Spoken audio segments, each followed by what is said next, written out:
শ্রীমদ্ ভাগবত গীতা অনুবাদ স্বামী রামসুখ দাস নবম অধ্যায়ের 33তম শ্লোক।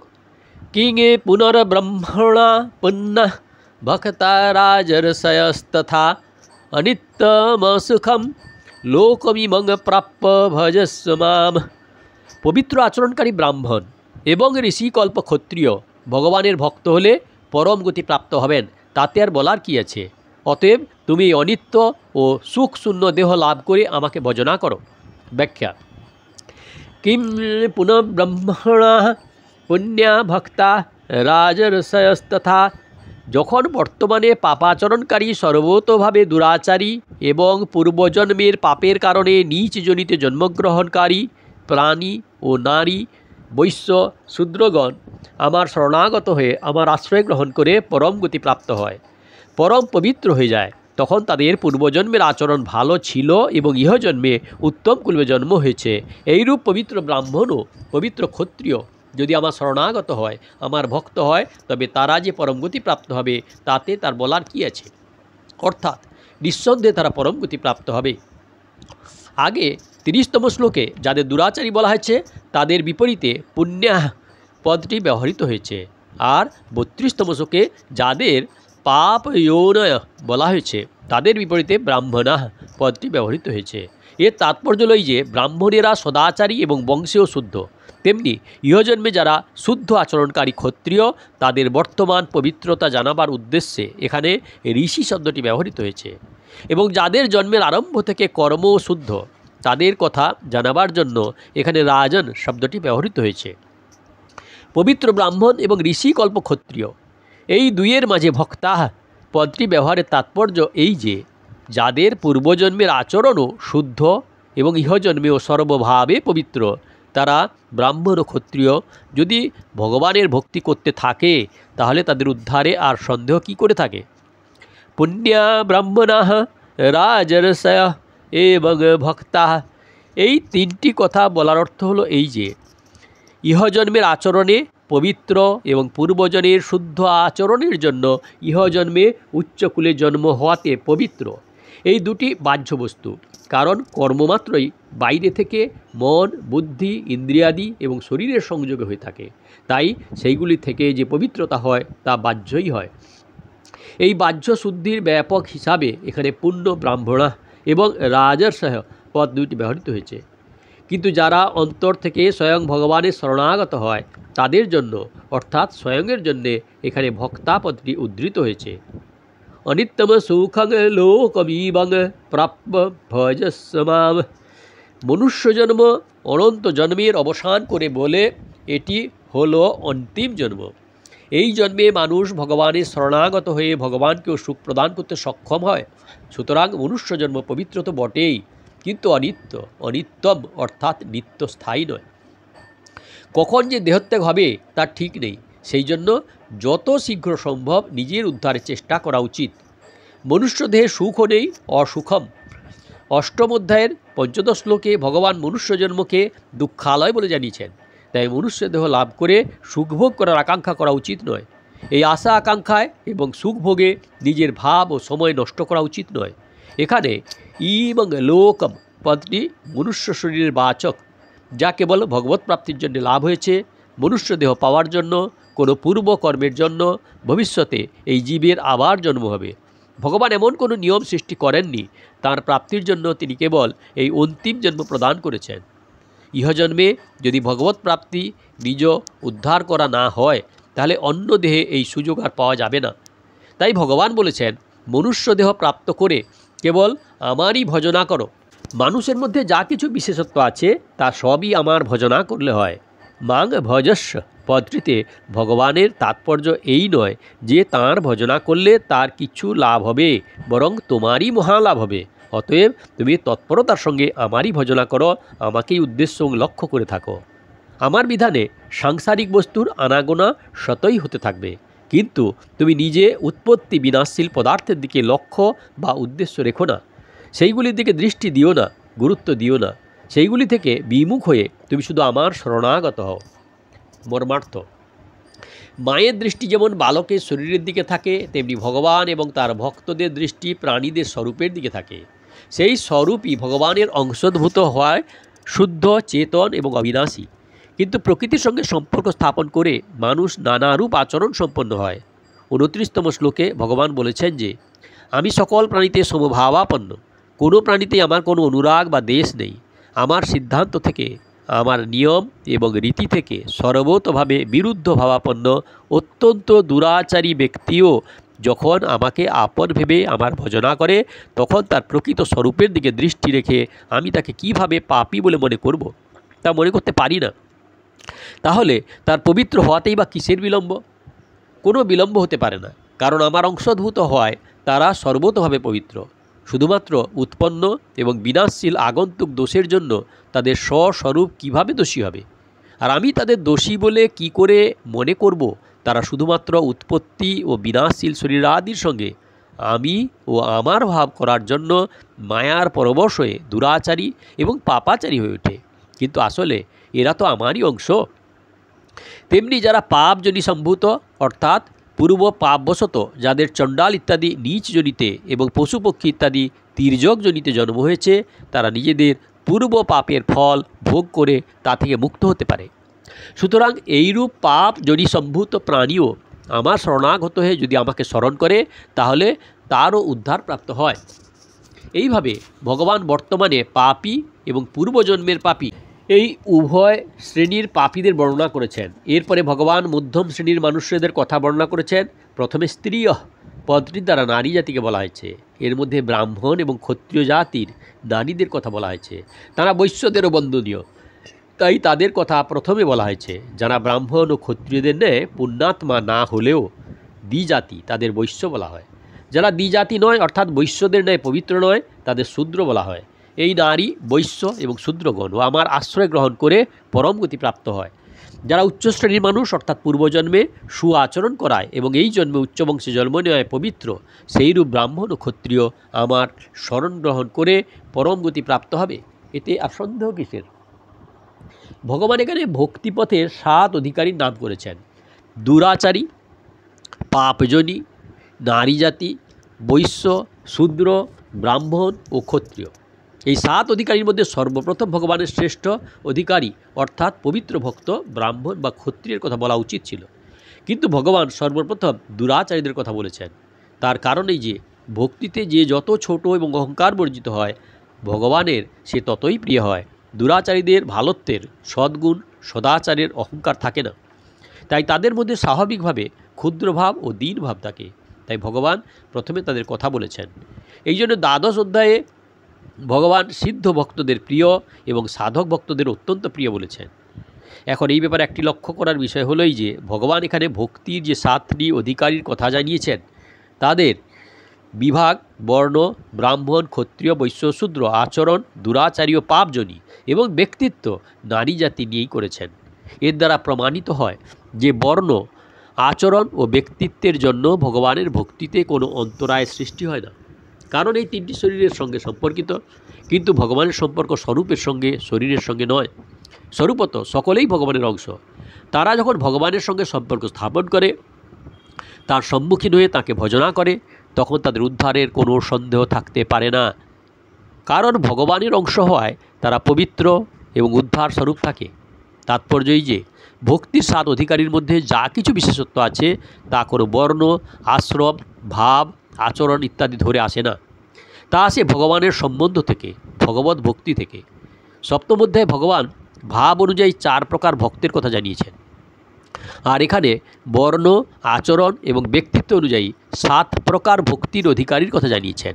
এর তাৎপর্য হলো, যে ভাব অনুযায়ী ভক্তদের মধ্যে বিভিন্নতা থাকে, কিন্তু বর্ণ, আচরণ ইত্যাদির জন্য কোনো বিভিন্নতা নেই, অর্থাৎ সকলেই ভক্তির অধিকারী।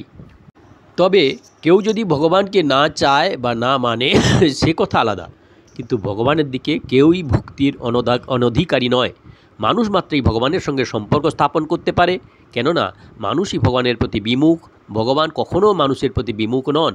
তাই ভগবত বিমুখ সকল মানুষই ভগবানের সম্মুখীন হওয়াতে, ভগবানের সঙ্গে সম্পর্ক স্থাপনে, ভগবানের শরণাগত হওয়াতে সম্পূর্ণ স্বাধীন, সমর্থ, যোগ্য এবং অধিকারী। অতএব ভগবানের দিকে অগ্রসর হওয়ায় কারও বিন্দুমাত্র হতাশ হতে নেই। শ্রীমদ্ ভাগবত গীতা অনুবাদ স্বামী রাম সুখদাস নবম অধ্যায়ের 34তম শ্লোক। মন্মনা ভব মদভক্ত মদয়াচি মাঙে নমস্কুরু মাময়ী বৈশ্যসি যুক্তেবমাত্মানং মতপরায়ণঃ। তুমি আমার ভক্ত হও, মদগত চিত্ত হও, আমার পূজনকারী হও এবং আমাকে নমস্কার করো। এইভাবে আমার সঙ্গে নিজেকে যুক্ত করলে, মতপরায়ণ হলে তুমি আমাকেই লাভ করবে।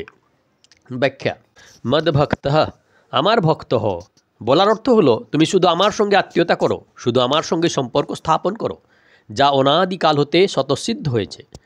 কেবল ভ্রমবশতই শরীর এবং সংসারের সঙ্গে তুমি নিজ সম্পর্ক স্থাপন করেছ, অর্থাৎ আমি অমুক বর্ণের, আমি অমুক আশ্রমের, আমি অমুক সম্প্রদায়ের, অমুক নামধারী, এইরূপ বর্ণ, আশ্রম ইত্যাদিকে নিজের আমিত্ব বলে মনে করে রেখেছ।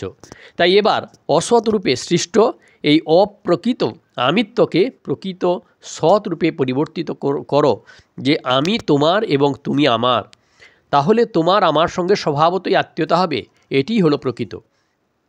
মনমনা ভব, মন যেখানেই আকৃষ্ট হয়, যেখানে আপন ভাব থাকে, প্রিয় ভাব থাকে, আমার সঙ্গে তোমার যে অখণ্ড সম্বন্ধ তা আমি কখনো ভুলতে পারি না, কিন্তু তুমি ভুলে যেতে পারো। সুতরাং তুমি মদগত চিত্ত হও, এ কথা বলতে হচ্ছে।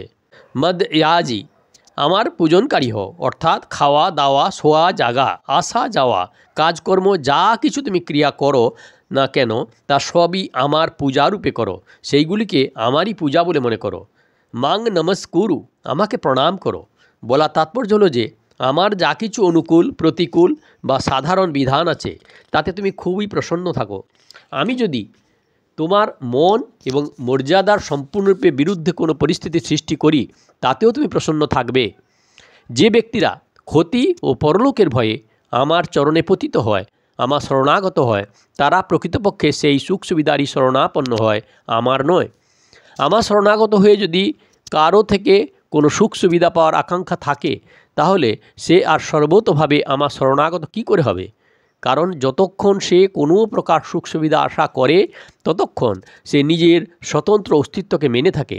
প্রকৃতপক্ষে তাকেই আমার পদতলে পতিত বলা যায়, যে কোনো কিছুই নিজের বলে মনে না করে আমার ইচ্ছায় নিজেকে সমর্পণ করে। তার শুধু আমার হতেই নয়, উপরন্তু সংসার মাত্রের থেকে নিজ সুখ সুবিধা সম্মানের বিন্দুমাত্র চিন্তা থাকে না। অনুকূল প্রতিকূল সম্বন্ধে জ্ঞান থাকলেও তার উপর এসবের কোনো প্রভাব পড়ে না। অর্থাৎ আমা হতে কোনো অনুকূল প্রতিকূল ঘটনা ঘটলেও আমার পরায়ণ ভক্ত সেই ঘটনায় কোনো বৈষম্য আসে না।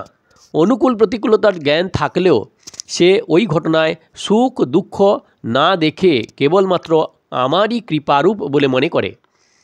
আমার সৃষ্ট বিধান শরীরের পক্ষে অনুকূল হোক বা প্রতিকূল, আমার বিধানে যে ঘটনাই ঘটুক তা আমারই সৃষ্ট মনে করে পরম প্রসন্ন থাকা উচিত।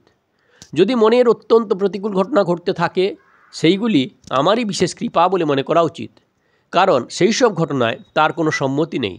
অনুকূল ঘটনার যতটুকু অংশে সে প্রভাবিত হয় সেটি তার অন্তরের বিকারের সৃষ্টি করার কল্যাণকারী হয় না, কিন্তু প্রতিকূল ঘটনায় কেবল আমার করা শুদ্ধ বিধান থাকে, সেই কথা ভেবে তার পরম প্রসন্ন থাকা উচিত।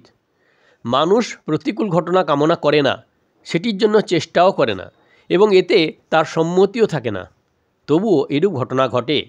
এই ঘটনাগুলি সংঘটিত হওয়ার পেছনে যেই নিমিত্ত হোক আর যাকেই নিমিত্ত বলে মনে করা হোক না কেন, প্রকৃতপক্ষে ওই ঘটনাগুলি সংঘটিত হওয়ার পেছনে আমারই হাত থাকে, আমার ইচ্ছায় কাজ করে।